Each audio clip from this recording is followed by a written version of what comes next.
Identificación de la entrevista, día 12 de junio del 2023, hora 6 de la tarde. Lugar de la entrevista, sala familiar. Identificación de la persona entrevistada. Nombre, Julia Patricia Perdomo Martínez. Edad, 33 años. Lugar donde vive actualmente, Girardot, Cundinamarca. Profesión docente, estado civil, casada. Buenas noches, bienvenida a esta entrevista. Buenas noches, Adriana, muchas gracias. Mi nombre es Adriana Marcela Perdomo, soy docente de la Universidad de Cundinamarca, especialista en docencia universitaria. En la noche de hoy nos acompaña Julia Patricia Perdomo, quien es docente tutora del programa Todos a Aprender del Ministerio de Educación. Actualmente labora en la institución educativa Escuela Normal Superior María Auxiliadora de Girardot.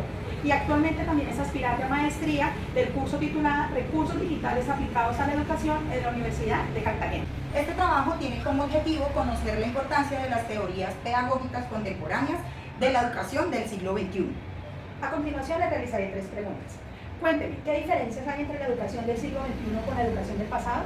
Bueno, Adriana, pues te cuento que a través del siglo XXI la educación ha venido cambiando y le ha permitido desarrollar a los estudiantes diferentes habilidades y competencias. A su vez le ha permitido a los docentes transformar esas prácticas de aula, volverlas más potenciadoras de aprendizaje y les ha permitido a los estudiantes tener nuevas estrategias de aprendizaje y herramientas que le ayuden y faciliten en el proceso educativo. La educación del siglo XXI tiene unas diferencias con las del pasado, ya que antes el docente era el que solamente transmitía e impartía el conocimiento y el estudiante era el que recibía y solamente podía escuchar a su docente, más no podía ser partícipe del conocimiento y de la construcción del mismo. Antes la educación era limitada, era autoritaria, no había financiamiento educativo para las instituciones y por tal motivo pues no había una cobertura en herramientas, no había material didáctico con el que el docente se pudiese apropiar y poder trabajar con diferentes metodologías que ayudaran al proceso de enseñanza-aprendizaje.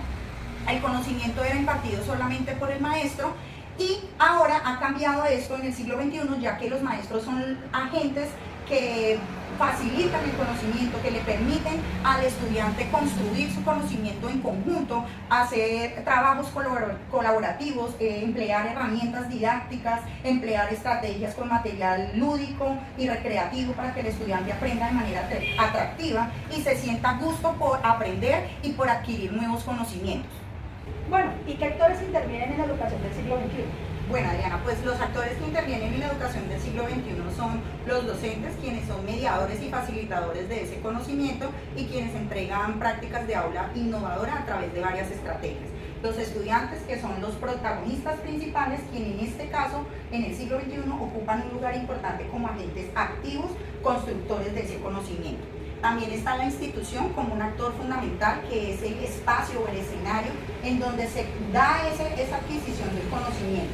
Tenemos también a los padres de familia, quienes son pieza fundamental también en este proceso educativo, ya que son los primeros educadores de nuestros niños y niñas y quienes forjan sus identidades y personalidades. Y por último tenemos a la comunidad, que es el conjunto que reúne las personas de la escuela y de la familia. Y todo esto para enseñar valores, normas y mostrar así la cultura de los actores principales que se involucran en la educación. Bien, y en el presente siglo, ¿cómo debe ser la activación de saberes, el proceso de enseñanza, aprendizaje y evaluación? Bueno, Adriana, pues como te he dicho, la educación se ha venido transformando con el paso del tiempo y más ahora en el siglo XXI. Es por eso que cuando me nombras esos 3 momentos de la clase o de enseñanza, aprendizaje a nuestros estudiantes, es fundamental decir que en la activación de saberes como maestros debemos utilizar estrategias o actividades dinamizadoras que permitan despertar el interés y la curiosidad de nuestros estudiantes por aprender, que estas actividades permitan activar esos presaberes y a partir de ellos empezar a construir entre todos el conocimiento y relacionarlos con los nuevos que va a adquirir.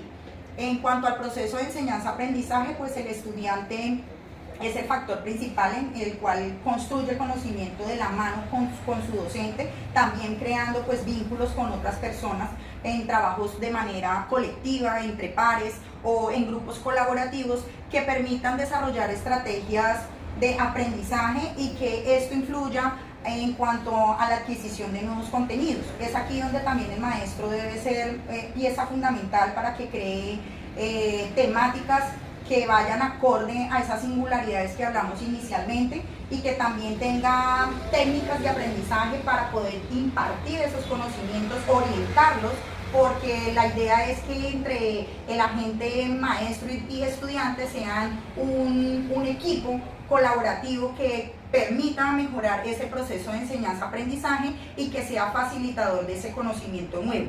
No solamente centrarnos solo en el proceso de enseñanza-aprendizaje en cuanto a material y herramientas tecnológicas que ha transformado también la educación, también tenemos que pensar en aquellas que incentivan a nuestros estudiantes por el gusto de aprender y manejar también actividades de gestión de aula para que la convivencia sea sana y para que la construcción de ese conocimiento sea más provechoso. Ya en cuanto a la evaluación, el maestro diría yo que tendría que trabajar una evaluación formativa que hable sobre retroalimentación. Cuando hablamos de retroalimentación nos referimos a que tenemos que evidenciar en los procesos o en las actividades que realizan nuestros estudiantes aquellas fortalezas y debilidades que proveen nuestros estudiantes en ese momento y que hay que darles a ellos unas oportunas de mejora para hacerlos reflexionar frente a lo que aprendieron, frente a lo que hace falta por aprender y frente a lo que tienen que mejorar. Dicho así esto, entonces es importante que la evaluación formativa nos permita a nosotros como maestros constatar o verificar que se haya alcanzado la meta de aprendizaje con nuestros estudiantes. Muchísimas gracias, esta entrevista ha sido muy interesante y ha sido una buena oportunidad para conocer sus puntos de vista retroalimentando el proceso de formación y aprendizaje. Gracias. Gracias a ti, Adriana, por este espacio, por concederme esta entrevista, por enriquecer nuestros conocimientos y espero que haya una próxima oportunidad.